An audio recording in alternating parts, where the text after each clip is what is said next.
Bismillahirrahmanirrahim. Assalamualaikum warahmatullahi wabarakatuh. Ila hadrin Mustafa Rasulullah sallallahu alaihi wasallam wa kafatil anbiya'i wal mursalin wal ulama'i was salihin wa ila arwah jami'al qubur muslimin wal muslimat wal mu'minin wal mu'minat syai'u lillahi lahum al-Fatihah. أعوذ بالله من الشيطان الرجيم بسم الله الرحمن الرحيم الحمد لله رب العالمين الرحمن الرحيم مالك يوم الدين إياك نعبد وإياك نستعين اهدنا الصراط المستقيم صراط الذين أنعمت عليهم غير المغضوب عليهم ولا الضالين آمين.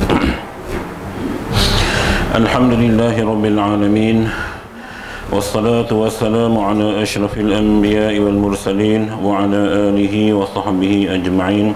سبحانك لا علم لنا إلا ما علمتنا إنك أنت العليم الحكيم. رب اشرح لي صدري ويسر لي أمري واحلل عقدة من لساني يفقهوا قولي. اللهم يسر أمورنا ولا تعسر رب يسر ولا تعسر رب تمم بالخير آمين يا رب العالمين. Apa khabar semua, sihat? Wah, hari ini dia punya ramai luar biasa. Saya ingatkan cuti sekolah tak ada orang. Tak semua. Sebab tengok jemaah masjid kurang tu, yang nampak kurang tu. Mungkin tok nenek mengaji. Itulah. Saya pun aku tak kena kelas ni, saya balik kampung. Pasal saya fikir ada kelas ni kan, ngaji lu. Malam ni balik. Terima kasih. Alhamdulillah ramai memang. Kan sebab Dr. Suraya tajar jamuan hari ni.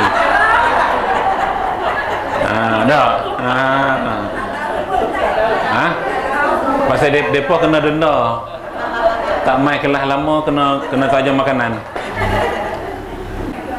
Baik. Kita masuk tajuk baru, masih lagi bab Blue Kotak, tapi khusus kepada fokus kepada kanak-kanak yang dijumpai ya. Kitabul Laqit, muka surat 130, kitab Jawi lama, bahagian bawah sekali belah kanan. Kitabul Laqit ya, kat situ nah. Jumpa yang hak Rumi tu tak tahulah boleh apa ni muka surat berapa. 197 yang kitab tulisan Rumi.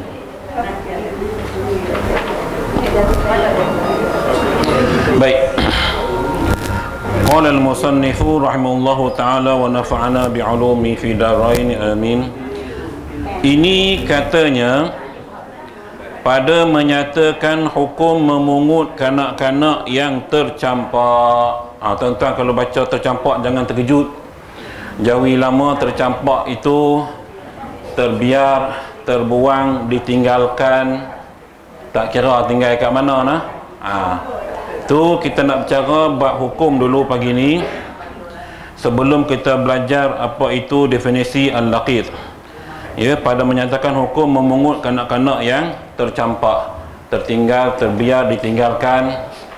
Sebab zaman hari ni tuan-tuan sekalian, walaupun kitab ni dah berkurun lamanya diceritakan, namun kes-kes anak-anak terbiar yang ditinggalkan, sama ada dengan sebab persetubuhan haram, anak luar nikah, atau dengan sebab tak mampu nak bela anak lalu ditinggalkan di surau ke di rumah orang ke di tangga masjid ke mana-mana ke. So benda tu sekarang serius kan. Jadi kitab cerita zaman dulu walaupun ada juga kes perzinaan sebagainya, tapi tak sebanyak zaman sekarang ya. Anak luar nikah terlalu ramai. Tuan-tuan boleh rujuk data KKM, Jabatan Kebajikan Masyarakat. Jadi ini yang kita nak belajar hari ini, memang amat bertepatan dengan isu semasa yang memang kat Malaysia ni banyak sangat. Baik, dia cerita hukum dulu. Hukum bermula memungut akan dia itu fardu kifayah jika diketahui akan dia lebih daripada seorang. Mak Siti keluar rumah nak main masjid, tiba-tiba dia nampak depan pagar rumah dia ada bungkusan kanak-kanak atau ada budak kecil ke. Lalu dia pun panggil jiran dia, Mak Munah. Hamai tengok Sat, ni ada duk jumpa bakul benda tu. Jadi bila tengok-tengok ada budak kecil, tak kira lah bayi ke tak bayi ke. Sebab kalau ikut pandangan ulama, daripada lahir sampailah mumayyiz atau berakal. Jadi bila 2 orang tahu, 3 orang tahu, maka fardu kifayah. Seorang ambil belah, yang lain terlepas dosa. Tapi kalau semua tak ambil belah budak tadi, maka semua berdosa. Itu fardu kifayah. Dalam bab hukum fiqh. Jadi kena ada seorang ambil tanggungjawab untuk memelihara budak tadi. Baik, kadang-kadang kita kehairanan dalam keadaan zaman hari ni, yang tak ada anak, ikhtiar anak, tuan-tuan, habis beribu-ribu IVF tak IVF, semua buat pasal nak anak, tapi ada yang ada anak dibuang, ditinggalkan. Zaman lah ni kita kata campak anak tu buang anak lah, zaman lah ni Baik. Dan jika tiada maka fardu ain. Tak ada orang tak tahu, kita seorang yang tahu, maka kita kena ambil belah. Wajib tu. Jangan biar tuan-tuan kok lah ada kat putera perdana ni, kita minta simpang lah benda-benda lagu ni. Sebab zaman hari tu, zaman dulu, kebanyakan yang tinggal anak kerana tak mampu nak belah. Bukan kes sebab malu, zina ke apa, tak banyak kes macam tu. Tapi lebih kepada tak mampu nak belah sebab beranak banyak sangat. Dia kerja beranak bini dia. Mereka nak rancang tak erti zaman hari tu, kan. Jadi pendapatan keluarga mungkin tak kaya sikit, jadi tak mampu nak belah anak. Lalu hak kecil-kecil dia tinggal kat umur orang tu, tinggal kat sini dengan harapan ada orang ambil belah. Jadi kita yang jumpa, kalau tak ada orang lain, memang kawasan tu rumah kita je tu, maka kita hukumnya wajib. Fardu ain tuan-tuan fardu ain. Tak belah, tak ambil, jangan biar gitu, kita berdosa. Sebab di Malaysia kalau ikut undang-undang sekarang kena lapor polis dulu. Lapor polis datang dengan jurugamak semua, polis akan serah kepada Jabatan Kebajikan Masyarakat. Kemudian barulah kita buat permohonan kepada JKM untuk ambil budak tadi untuk kita belah. Tak kisah tuan-tuan nak buat anak angkat ke, biasa anak angkat lah, kan, buat anak angkat. Dia begitu. Macam kawan saya, cikgu sekolah tuan-tuan sebelum waktu saya mengajar dulu, Puan Haria nama dia memang tak ada anak, nikah lama tak ada anak. Lalu pasangan ni memang pasangan yang sah kahwin semua, tapi tak mampu nak belah anak. Dia ambil terus, pergi daftar kat JKM, terus tukar nama apa semua, dia ambil belah budak lelaki-lelaki. Lah besar umur 17-18. Muka sebiji, muka mak belah ni. Dia berubah muka macam mak belah. Orang tengok memang anak dia sebiji, sedangkan anak belah, anak angkat. Okey, jadi ada orang yang tak ada anak, yang anak-anak memang depa cari budak-budak untuk depa belah, untuk jadikan zuriat anak Jadi kata dia, jika tiada maka fardu ain dan wajib disaksikan atas memungutnya. Kena ada orang kampung tengok ke, JKK tengok ke, pengurusi persatuan penduduk tengok ke, jiran-jiran tengok ke, tambah zaman lah wartawan main lagi Harian Metro main, kan, Berita Harian main, Utusan Malaysia main, ambil gambar bayi ditemui, kan, tajuk berita kan, sensasi kan. Jadi dia sebab wartawan ni depa nak menarik pembaca atau pengunjung, jadi dia kena buat tajuk yang agak sensasi lah. Bayi berputingkan emas, putih susu emas, jadi orang akan baca. Sedangkan warna kuning je pun. Atau lebih tragis, bayi bertemakan batu nisan dalam bukusan, orang akan baca. Sedangkan mungkin botol susu apa benda bentuk batu nisan kita tak tahu, tapi wartawan menulis untuk menarik audien perhatian. Jadi wajib saksi ada kerana takut dijadikan dia sahaya. Ini kita bimbang duk buat guna budak-budak lah, duk kutip derma, duk kutip bagai tu, takut dia ambil belah, dia jadikan budak suruhan. Sahaya zaman dulu lah ni kira budak suruhan lah, kan. Baik, tuan-tuan perasan tak baru ni ada viral seorang budak hadut jual mangga tepi jalan yang traffic light tu kan, yang dia budak ni dia jual, memang dia bantu mak dia, depa susah, jadi hujan lebat, dia duduk teduh bawah longkang tepi highway lah, tepi jalan. Jadi wartawan, ada netizen ambil gambar lalu diviralkan. Jadi orang kesian, budak kecil dalam bukan tingkatan 1, ingat darjah 6 kot, dia jual pelam tu lah mangga tu. So yang ni dia jual bukan kerana sedikit, tetapi kerana bantu keluarga susah, ya.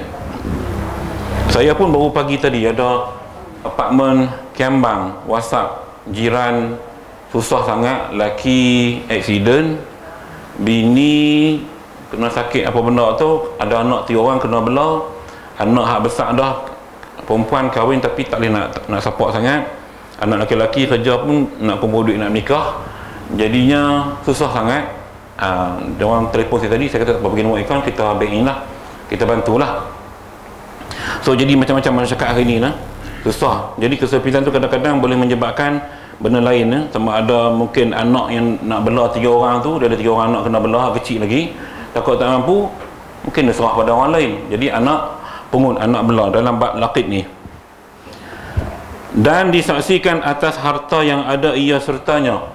Jadi kadang-kadang mereka tinggal anak, mereka bagi susu, letak susu, kain lampin, kadang pampers, kadang duit, macam-macam tu yang kita jumpa daripada viral kan. Jadi kena ada saksi tengok. Bila budak tu dijumpai, ada sekali benda tu dekat dia. Okey, apa benda laqid ni? Bermula laqid itu kanak-kanak dan orang yang gila yang dicampakkan dia, tiada orang yang memeliharakan dia, dan seumpama barang yang apabila ada ia berjalan dan tiada seorang pun sertanya. Faham kot bahasa, saya rasa ni agak bahasa yang boleh kita faham. Baik, tapi dalam kitab-kitab fiqh dia lebih khusus kepada kanak-kanak, bukan orang gila nah. Sebab orang gila tuan-tuan nak belah pun payah kan. Tuan-tuan pasal yang viral baru ni, yang kawat hari kemerdekaan, negeri mana tah kawat orang gila tu laki-laki dengan pakai t-shirt, seluar tak pakai, dia jalan, orang buka gelak dengan pacaragam duk main drum, dia ikut sekali. Siapa nak halau dia? Kau orang gila. Mereka viral di mana? Indonesia. Allahu Akbar. Macam-macam dunia hari ni. Baik, saya nak petik beberapa pandangan imam-imam kita yang saya sempat rujuk dalam kitab-kitab fiqh. Jadi apa pandangan ataupun definisi yang diberikan oleh ulama mazhab Syafi'i? Kata dia laqid ini ialah, waalaikumsalam, seorang anak yang dalam keadaan hidup dibuang oleh keluarganya kerana takut kemiskinan atau menghindari tuduhan. Ini definisi dalam mazhab Syafi'i. Jadi ulama mazhab Syafi'i dia definisikan laqid ini ialah seorang anak yang dalam keadaan hidup dibuang oleh keluarganya kerana takut kemiskinan atau menghindari tuduhan. Ini mazhab Syafi'i ya, dia definisikan laqid bagi jelas, sebab dalam kitab ni umum ya, umum. Kita sebab tersebut tercampak. Jadi kadang-kadang kita faham kena lempak lagu tu, kan lagu mana kan tercampak bahasa kita. Kitab lama tu dibuang. Maksudnya bukan dibuang kerana benci tak, tapi dibuang kerana sesuatu terdesak. Kemiskinan, tak mampu nak bela, dalam keadaan mungkin harga barang mahal lah ni, pendapatan isi keluarga tak cukup. Jadi terpaksa anak tadi ditinggalkan. Dia bukan mak dia buang, banyak kes lagu ni terpaksa, dengan harapan ada yang jumpa bela, maka budak tu dapat rezeki, dapat hidup sihat. Kalau duduk dengan aku ni mungkin begitulah anggapan mak ayah tu. Saya rasa tak ada orang sanggup buang anak, akan tetapi bila keadaan tertentu terpaksa tinggalkan di mana-mana. Jadi kerana takut kemiskinan. Sebab Nabi sebut kanal faqru ayyakuna kufran. Kadang-kadang kemiskinan ini, fakir ini boleh membawa kepada kekufuran. Bimbang. Jadi kalau tak mampu, ada jalan yang boleh diselesaikan, guna jalan tu. Tinggal rumah siapa-siapa yang kita harap dia boleh belah. Dan saya rasa dalam masyarakat kita hari ni, kita tahu kot orang yang tak ada anak, nak anak, macam perempuan yang dah veteran ni kan, kadang-kadang rindu nak main dengan budak-budak. Ada anak kita cucu cuma duduk jauh, duduk di Sabah, Bernam, ada di Sabah, di Sarawak kat ratalah Australia, New Zealand, Sydney semua. Jadi kadang-kadang dia main satu keadaan kita nak dengan budak-budak. Dia main zaman tu, zaman kita ada anak kecil, kemudian anak dah besar, kita nak dengan budak lagi. Sebab tu jangan heran kalau tok sayang cucu lebih pada mak ayah. Jangan heran, memang itu fitrah. Semua akan lalui zaman tu, kan? Jadi bila hak bongsu dah besar, nak beranak lain dah tak mampu, nak nikah lain tak berani. Dua keadaan. Jadinya mau tak mau dia cari jalan. Jadi tak ingin jumpa budak kecil buat permohonan bela, kan? So Islam bagi jalan untuk kita, sebab memang benda tu kita nak hiburan. Berhibur kanak-kanak tak sama berhibur dengan sesama dewasa, kan? Sebab tu kita sanggup dengan budak-budak, dengan cucu kita, apa saja cucu nak kita beli, ya. Bawa pergi supermarket, nak apa beli. Kalau mak sampai budak berguling nangis itu dia buat tak tahu, ya. Tapi kalau tok dia beli, nampak tak interaksi, kan, hubungan dengan kanak-kanak kecil. Baik, itu kata Imam Syafi'i. Apa kata Imam Nawawi? Juga imam dalam mazhab Syafi'i, anak-anak kecil, yakni belum baligh dan berakal. Ini kategori, ya. Imam Nawawi dia letakkan sedikit had umur yang disia-siakan oleh orang tuanya tanpa ada yang mengasuhnya. Maknanya kalau tak ada abang, tak ada adik, tak ada semua, tak ada, jadi terpaksa tinggalkan. Ada keadaan tentu tuan-tuan sekalian, dia pun ada anak seorang, ya, anak tunggal seorang. Jadi mungkin kebetulan tu takdir Allah Ta'ala, mungkin suaminya sakit ke, tak dapat cari makan, isteri pun terpaksa jaga suami akibat sakit. Jadi macam ada baru ni ada kawan saya telefon tu, jadi dia anak lelaki-lelaki terpaksa jaga ayah sakit, berhenti kerja 4 bulan lah berhenti. Jadinya nak kerja tak boleh pasal nak jaga orang sakit, tanggungjawab anak lelaki ni. Jadi terpaksa minta bantuan sahabat-sahabat lah. Kita faham, kita bantu. Bukan isu dia malah kerja, tapi tanggungjawab memelihara mak ayah tu lebih aula. Maka dia terpaksa berhenti kerja. Jadi 4 bulan duit simpan habis lah tuan-tuan. Mana nak larat nak ada, kan, 4 bulan. Jadi lama-lama habis, tu terpaksa minta bantuan sahabat-sahabat. Tu kita bantulah. Jadi kadang-kadang ada keadaan yang tak mampu, akhirnya terpaksa budak tadi diberi kepada orang lain untuk dipelihara. So budak tadi kita panggil laqit, ya, laqit. Anak-anak kecil yang belum balik atau berakal.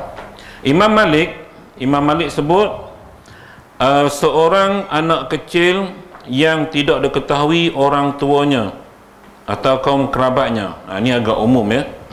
Tahu-tahu jumpa tak tahu nak siapa. Imam Hanbali pula, seorang anak yang tidak diketahui nasabnya atau yang tersesat di jalan antara kelahiran hingga mumayyiz. Jadi masuk bab ini ialah yang pembuangan bayi. Kalau pandangan Imam Hanbali dengan pandangan Imam Nawawi, maka termasuk kategori anak luar nikah yang jadi isu sekarang ini. Maka masuk bab ni, ya, bab laqit ini.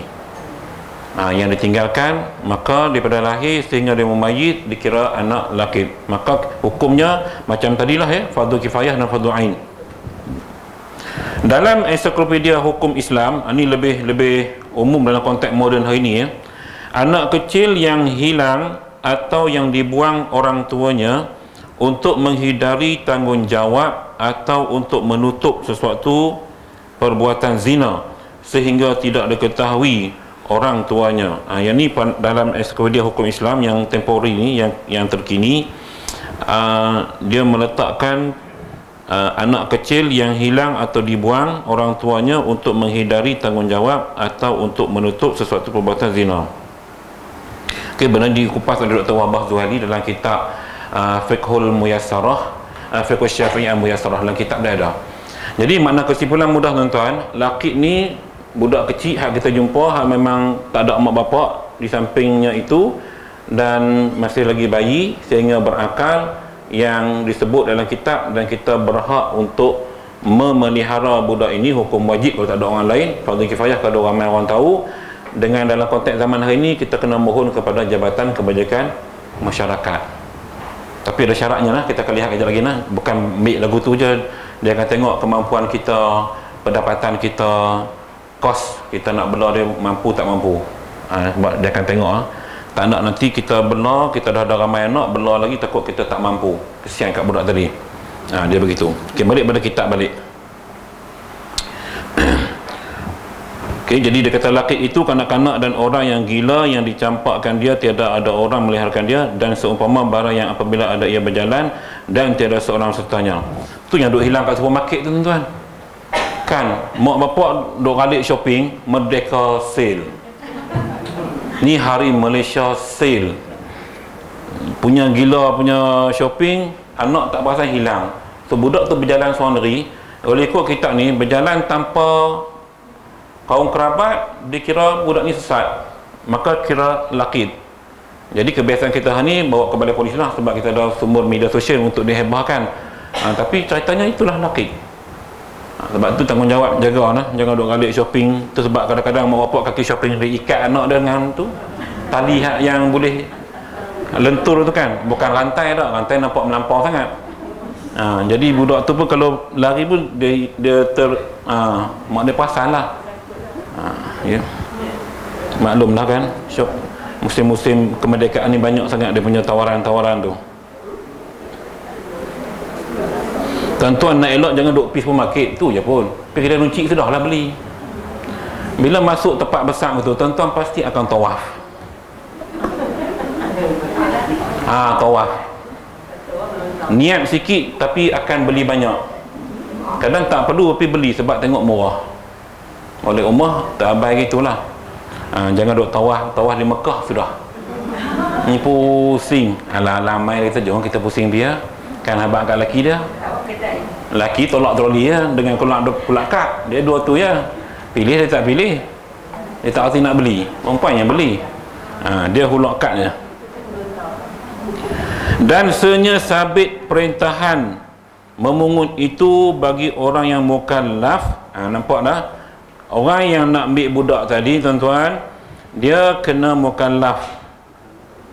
Mukallaf ni maknanya, tuan-tuan, kita belajar hukum fiqh kan dia ada istilah baligh, dia ada istilah mukallaf, dia ada istilah kanak-kanak.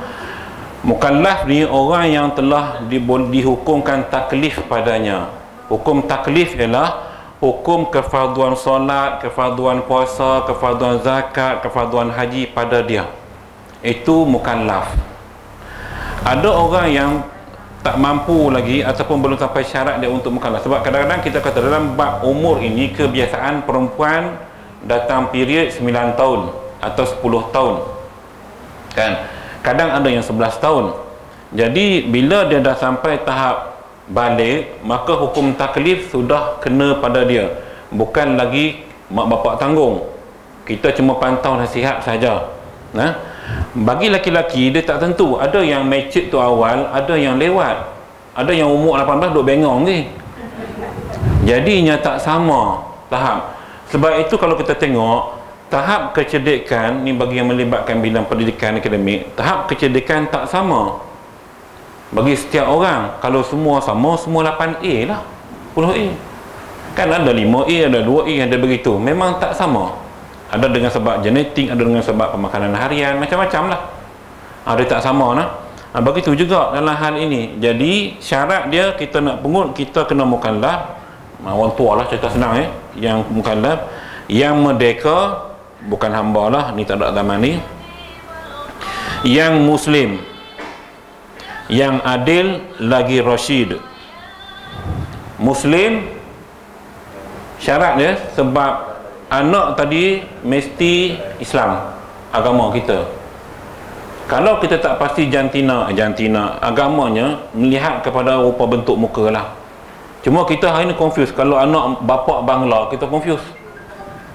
Hidung tinggi ni anak India ataupun anak Muslim. Tapi kalau kita mengaji dalam bab fiqh ini, hukum asal budak lahir kan seumpama kita sebut sebagai apa, kain putih yang suci, maka agama asal Islam asal. Jadi kita kena ambil. Baik, tu syarat dia, muslim, yang adil. Maknanya adil ni boleh beri sama rata dengan anak-anak yang lain. Kalau kita ada anak lain, makna kita bela dia macam kita bela anak sendiri. Walaupun mungkin benda tu tak sama, tapi kita bela macam anak kita sendiri. Kita anggap begitu, tak ada beza apa-apa. Hang masuk you, mak tanggung. Adik hang masuk you, mak tanggung. Begitu. Maksudnya kita kena bagi adil. Dengan kerana dia ni anak bela, kita bagi tak adil, itu tak boleh nah. Baik.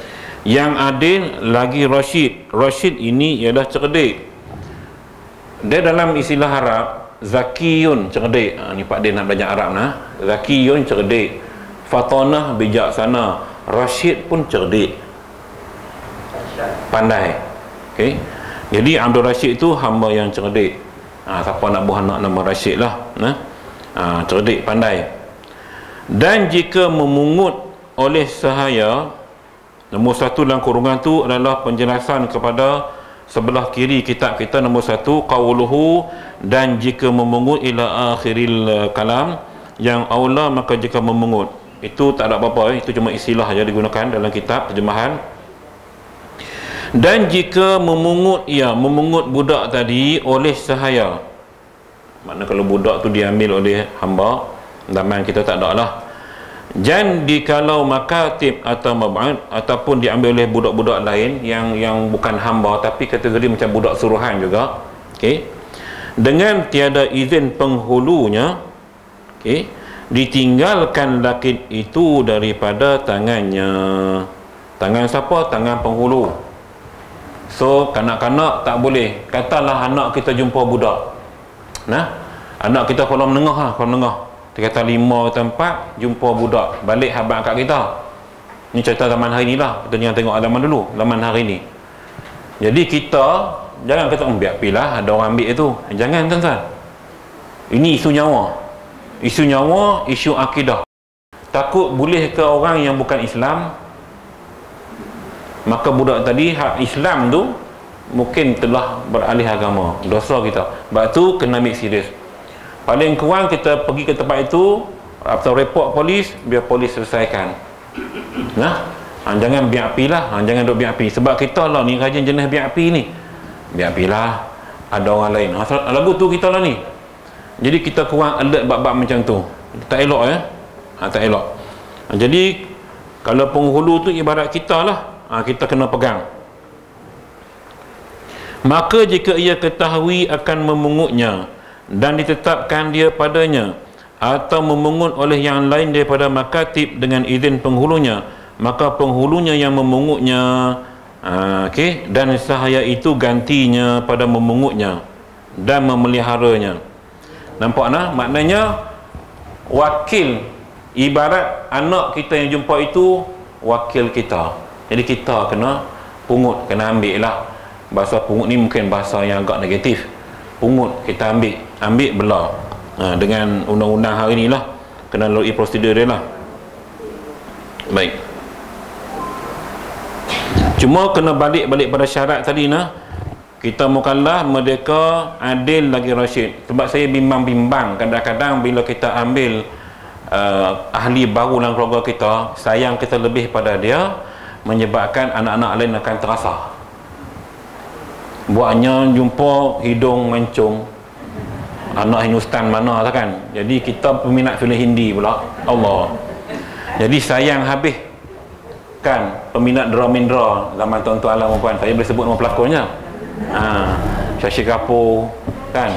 Jadi semua hak hidung tinggi-tinggi. Maka bila jumpa budak lagu ni kita sayang lebih, pasal kita peminat filem Hindustan. Maka anak-anak lain terasa hati. Jadi adil tadi sudah hilang. Ingat tu, adil yang tuan kitab ni sebut sudah hilang. Tak boleh. Kita kena waras balik ya. Kembali kepada alam nyata. Sebab bila duk tengok Hindustan dia banyak khayal. Memang begitu ya. Jadi ingat balik benda tu.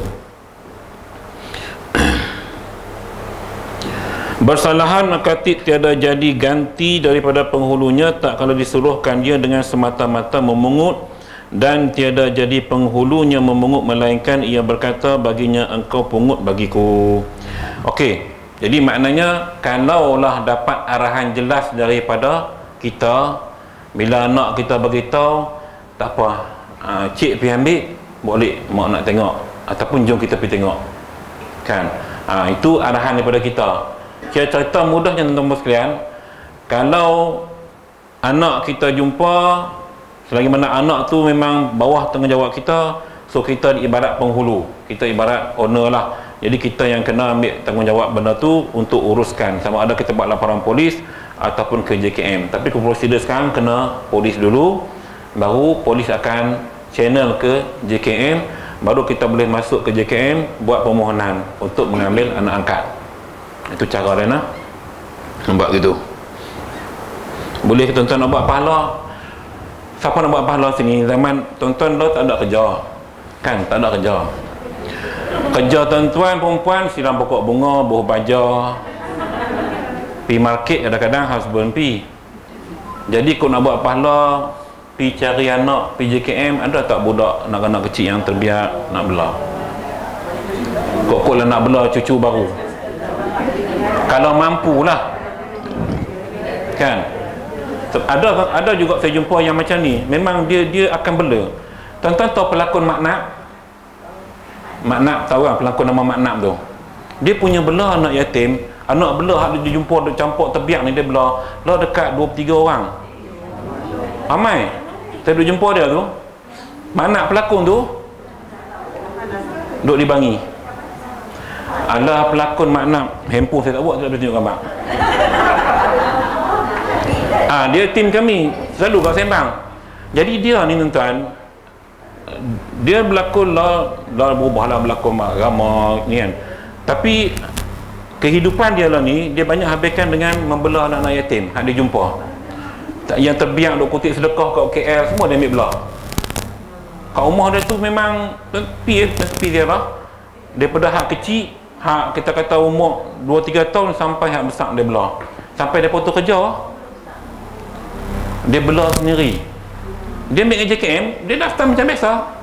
Tapi dia minum, kira betul dia panggil ibu kat dia, mak. Dia belah ke tu. Dia umur macam perempuan semualah. Sebab dia minat hal ke situ. Sebab dia kata aku dah jahil banyak, duk berlakon yang faham-faham je kan. Jadi ni cara nak tebus. Cara nak tebus. So dia belah. Rezeki dia ada, alhamdulillah. Rezeki budak-budak tu pun ada, orang duk pergi bagi macam-macam. Nah. Pergi jumpa mana? Kalau nak jumpa, beritahu saya bagi nombor telefon, tuan-tuan di sini ya.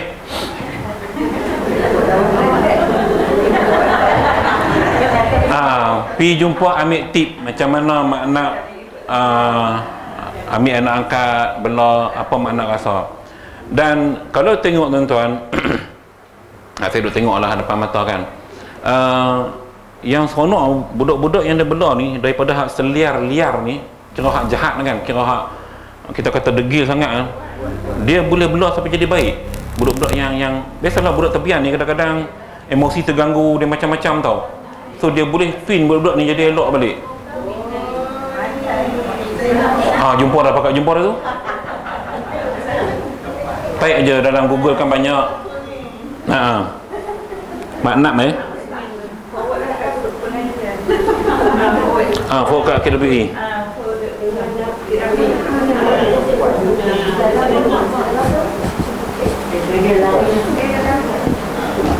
Ada. Sebab saya rasa dalam dewan ni tak mungkin tuan-tuan perempuan tak kenal pelakon tu je. Pasal duduk saja di rumah takkan tak buka TV kan. Cuma yang kita ambil pengajaran ialah manusia boleh berubah daripada zaman artis, zaman kita kata jahiliah. So mungkin dia tak mampu nak solat malam, nak taubat banyak-banyak, dia tak mampu. So dia buat cara ni tuan-tuan. Sebab tu tuan-tuan perempuan kalau nak buat cara, contoh dah ada depan mata, tuan-tuan pergi guru dengan dia lah macam mana dia buat. Tak usahlah bela banyak-banyak, start seorang tu tahan ke tak kan. Sebab dia punya ni tak sama ya, PN dia orang tak sama. Oh baru sampai kah? Duduk di belakang dia. Baik.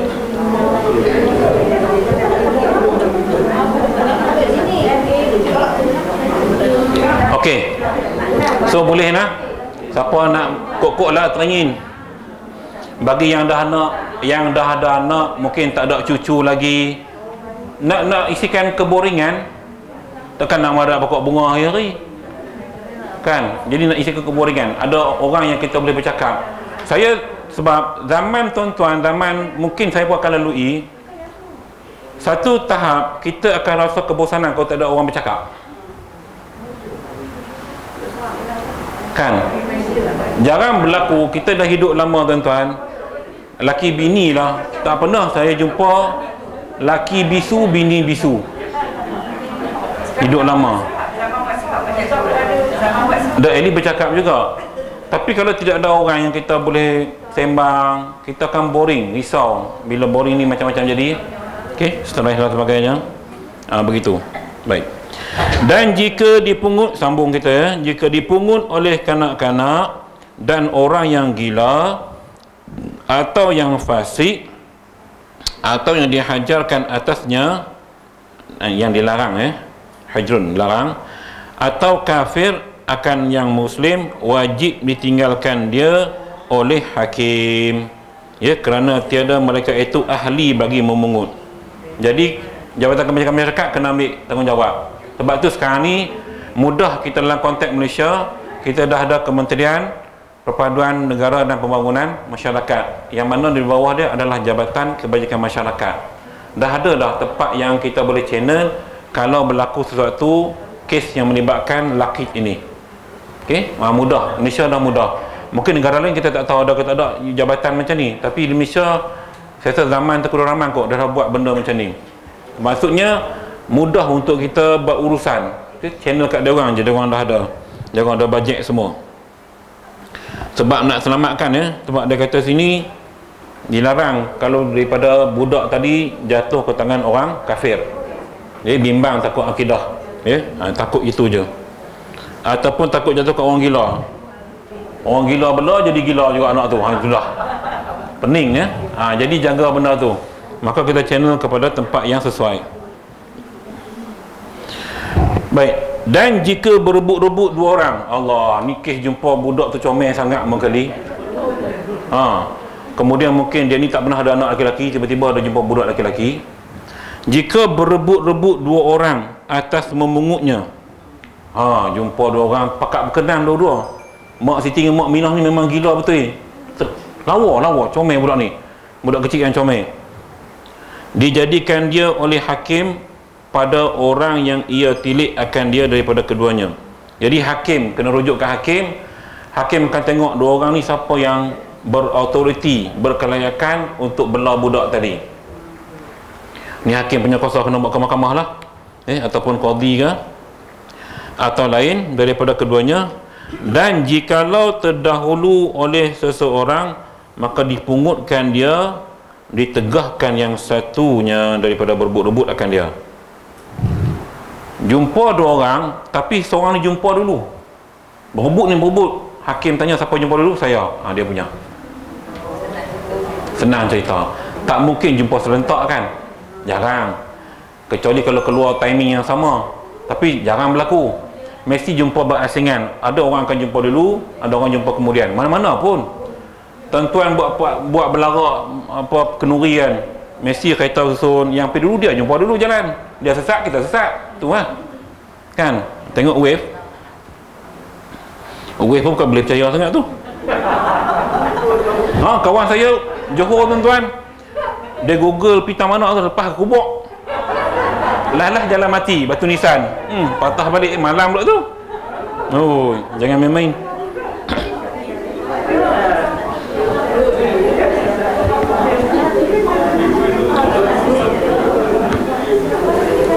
Sabar je lah. Dan jika memungut keduanya bersamaan, maknanya serentak jumpa, dan kedua-duanya itu ahli bagi memelihara, maknanya syarat ada belaka kan, dengan adil, dengan maksudnya lengkap lah syaratnya tu, dan memeliharakan hartanya, maka didahulukan yang kayanya atas yang fakir. Untung orang kaya tu. Tak betul. Tu yang kadang-kadang kita lihat, dari satu sudut Nabi suruh kita jadi kaya, satu sudut yang lain Nabi kata fakir tu bahaya. Sebab itulah, sebab keistimewaan kekayaan ini dalam bab hukum fiqh, antaranya ni lah, Maksudnya bila terjumpa dalam dua situasi begini, yang kaya diutamakan sebab kemampuan dia nak bela tu. Kaya sini bukanlah kata-kata sampai kaya raya, cukup kesenangan lah, mampu, harta mampu milik yang dia boleh bela budak tadi. Maka kita utamakan kaya atau yang fakir, dan yang adilnya atas yang mustawar adilnya. Maknanya dalam dua orang ni kita nampak dia ni kaki pergi masjid, tengok agamanya pun okey. Jadi hakim kena utamakan yang ni dulu. Yang ni mungkin aurat pun lebih kurang, jadi hakim akan tengok benda tu nah. Jangan duduk belagah dua orang dekat depan budak tu nanya, "Oi, aku lebih hebat pada hang." Dia kata aku lebih hebat. Sudah. Jadi hakim kena putuskan, hakim kena putuskan. Maka jika bersamaan keduanya pada sifat yang ditibarkan dia, pula dah dua-dua sama hebat, harta sama banyak, BMW dua-dua dah. Lembu ni ada ladang lembu, ada ladang lembu. Ada belaka kira kita kata dua-dua aset sama. Cek dengan ROS memang aset dia orang kaya sama. Pening hakim nak buat putusan macam mana tu?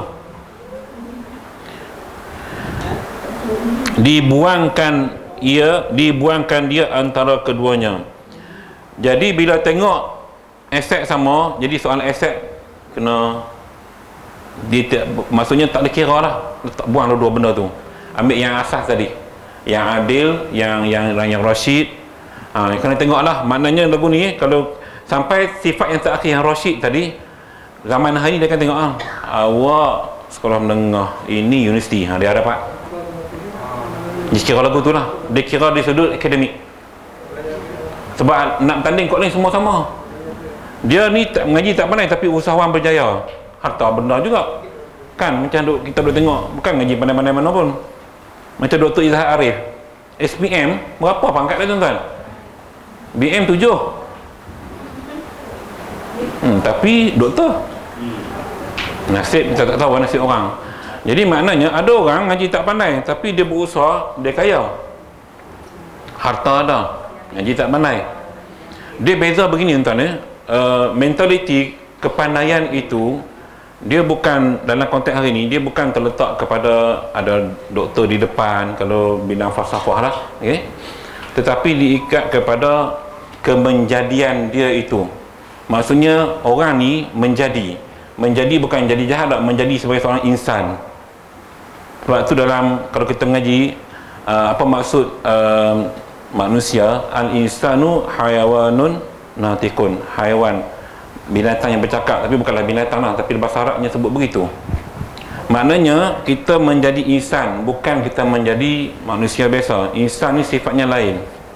Kalau kita boleh menjadi insan walaupun tak ngaji tak pandai tapi akhlaknya bagus, budi bicaranya bagus, yang ni yang dipandang sebenarnya dalam Islam.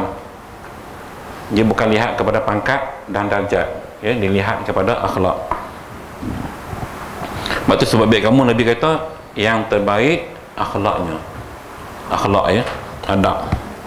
Orang berilmu, sebab tu kalau kita lihat apa Imam Syafi'i dulu sebut, aku lebih suka kepada orang yang kurang ilmu tapi tinggi adabnya berbanding orang yang ada ilmu tapi rendah adabnya. Jadi adab. Maka sebab itu kalau kita lihat orang-orang kita di Malaysia ini, umat Islam Malaysia kaya dengan budi bahasa yang diterapkan oleh ulama-ulama didikan tarbiyah ruhiyah dipanggil. Zaman dah tak ada benda tuan-tuan. Bila dah tak ada wirid, bila dah tak ada orang kata apa zikir-zikir, benda tu dah hilang. Dah hilang, ruh tak ada. Saya tanya kawan saya daripada Syria bila dia main Malaysia, tanyalah pasal pandangan awak tentang umat Islam. Dia kata ramai, bagus, tapi mafir ruh. Dia kata mafir ruh maksudnya tak ada ruh agama, ruh tarbiyah, ruh diri tu tak ada. Kita hilang yang ni. Sama-sama bila adanya geng-geng Wahabi, lagi hilang habis benda-benda yang menjadi benteng dalaman kita. Adab hilang habis tuan-tuan.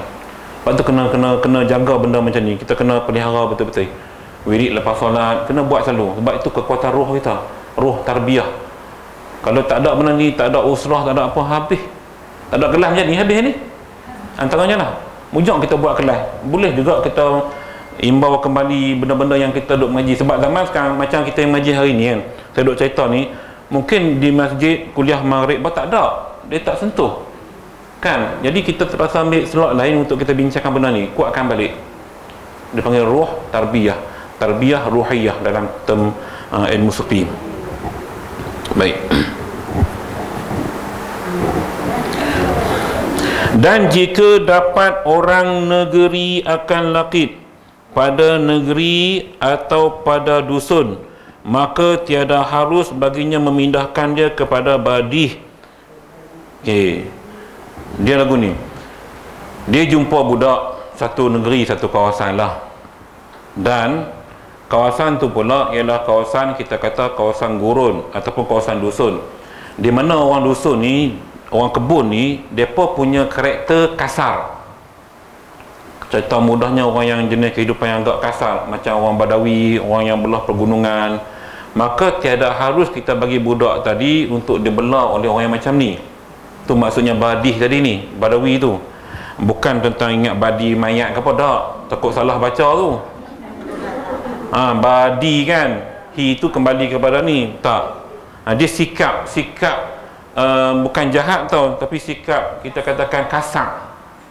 Sebab didikan budak tadi bila jadi kasar, payah, tak sesuai. Islam dia bukan dia kasar, tapi dia kasar kena tempat lah. Gitu maksudnya, tak harus kita bagi kepada badih. Badih sini maksudnya orang yang berwatakkan kasar untuk didik budak-budak tak sesuai. Maka sebab itu, bila kita tengok balik, tentuan dalam aspek pendidikan, kalau kita lihat konsep pendidikan 5M bagi yang terlibat guru kan, murabi, mursyid, muallim, mudarris, muaddib. Yang level paling tinggi ialah muaddib. Adab itu, guru itu bertindak sebagai muaddib, muallim, mudarris, mursyid dan muaddib. Jadi maknanya adab itu yang perlu ditekankan. So kalau didikan secara kasar, maka budak tadi akan menjadi kasar. Dan saya rasa dalam kita hari ni pun, kita bela anak kita daripada kecil, jarang kita bersikap kasar, kecuali kalau kita kata macam filem Ibu Tiri semua tu, itu lain cerita lah. Tapi naluri manusia dengan budak-budak jarang kasar. Jadi dia tak nak orang yang hidup kasar bela budak-budak yang dijumpai macam ni. Itu kitab minta, dalam kitab kita kena cari juga orang yang bukan jenis kasar punya orang. Macam orang Melayu bagus, sebab Melayu ni sangat sopan santun, ya, sangat sopan santun. Seorang pengkaji barat tuan, itu saya dekat universiti dulu, dia buat kajian Melayu. Dia kata satu benda yang dia amat tertarik dengan masyarakat Melayu ketika itu, tahun 90-an, ialah bersalam sambil tunduk, sambil orang perempuan. Faham kan? Saya beraksi sikit. Kan bila salam kan, orang perempuan dulu kan dia lagu tu tau, bermaksud sangat sopan santun. Allah, mana ada lah gini ya. Ada kita buat gitu? Tak ada, anak dara kita tak buat gitu dah ni. Wallahu alam, kalau ada di kampung-kampung, kalau masih ada satu benda yang value-nya sangat tinggi pada pengkaji barat, dia melihat di mana kelebihan orang Melayu sebenarnya. Sebab kalau kita tengok budaya sopan santun, orang Melayu ada, tapi ada lagi ciri-ciri yang memang tak ada pada budaya orang lain, iaitu salam tunduk, salam gitu. Orang perempuan, laki-laki memang tak ada gitu kan. Sebab itu benda ini sebenarnya dalam Islam memang diajar pun menghormati. Apabila seseorang Muslim bersalam sama Muslim, maka gugurlah dosa antara keduanya. Ini hadis Nabi. Sebab tu apabila PKP kita dilarang bersalam, ramai orang kecewa. Jemaah masjid kan, bukan maksud saya salam sampai kena beratok suatu masjid jumpa Tok Imam, tak perlulah. Memadai jiran kita lah, sebelah menyebelah. Sekarang dah boleh salam. Ingat hadis tadi, pokoknya ada dosa, boleh gugur dosa kecil kan. Jadilah tu tambah-tambah bila salam yang macam disebutkan tadi, sangat sopan santun. Itu keindahan yang ada pada orang Melayu kita. Baik.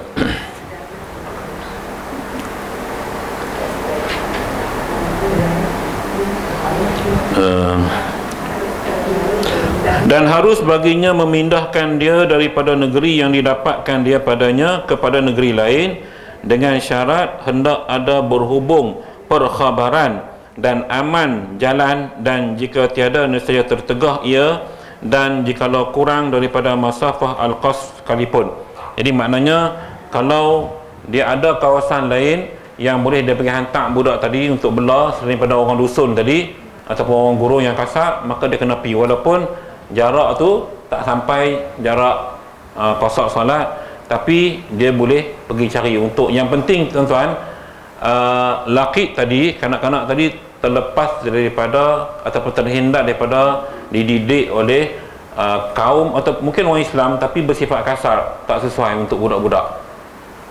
Okey. Budak-budak memang sebab Rasulullah pun suka kanak-kanak, jadi lain didikan dia, lain cara dia, lain. Dan harus bagi orang dagang pedagang lah ya, peniaga, jika memungut ia pada negeri bahawa dipindahkan dia kepada negerinya dengan dua syarat yang tersebut itu.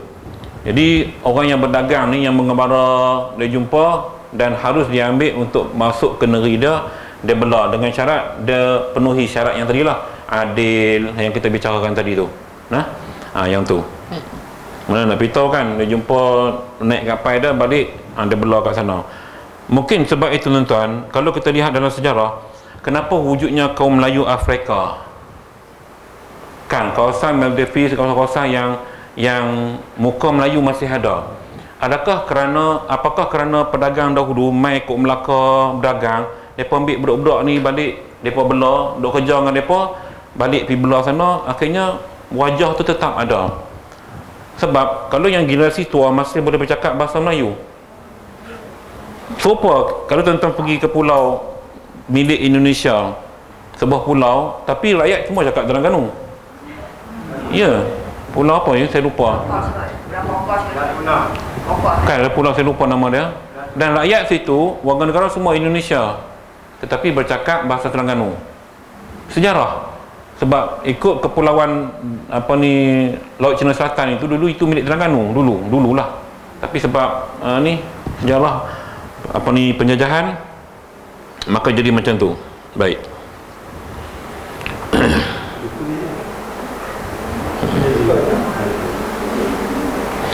Dan jika didapatkan dia oleh orang negeri pada badih yang aman, maka harus baginya memindahkan dia kepada negeri atau kepada dusun. Adapun badih yang tidak aman, maka wajib dipindahkan dia kepada tempat aman. Kita berhenti kat situ nah. Kita berhenti kat situ dan jika tu. Wallahu alam, sampai situ dulu perkongsian kita pada pagi ini. Jadi saya harap faham lah sebuah sikit pasal laqit ini ya, yang baru join. Kita dah lepas tajuk barang kita jumpa harta karun semua. Kita masuk bab kanak-kanak yang kita jumpa. Cuma umumnya dalam konteks Malaysia hari ini, mudahnya kita channel ke balai polis dulu kalau jumpa, kemudian polis akan rujuk ke JKM dan kita refer ke JKM untuk kita buat permohonan untuk ambil kanak-kanak tadi. Dan bagi kaum hawa perempuan yang nak jadi macam Mak Nap, boleh jumpa saya bagi nombor telefon, boleh kontak Mak Nap, tengok macam ni dia bela anak yatim. Tak perlu buat pusat jagaan, bela duduk dengan dia, duduk rumah sekali apa semua. Kalau sanggup nak buat begitulah, terpulanglah. Ya, wallahu a'lam. Kalau itu dulu, insya-Allah kita akan jumpa lagi pada minggu hadapan. Wabillahi taufiq wal hidayah. Wassalamualaikum warahmatullahi wabarakatuh. Bismillahirrahmanirrahim. Alhamdulillahi Rabbil Alamin. Wassalatu wassalamu ala Rasulillahil Karim wa ala alihi wa sahbihi ajma'in.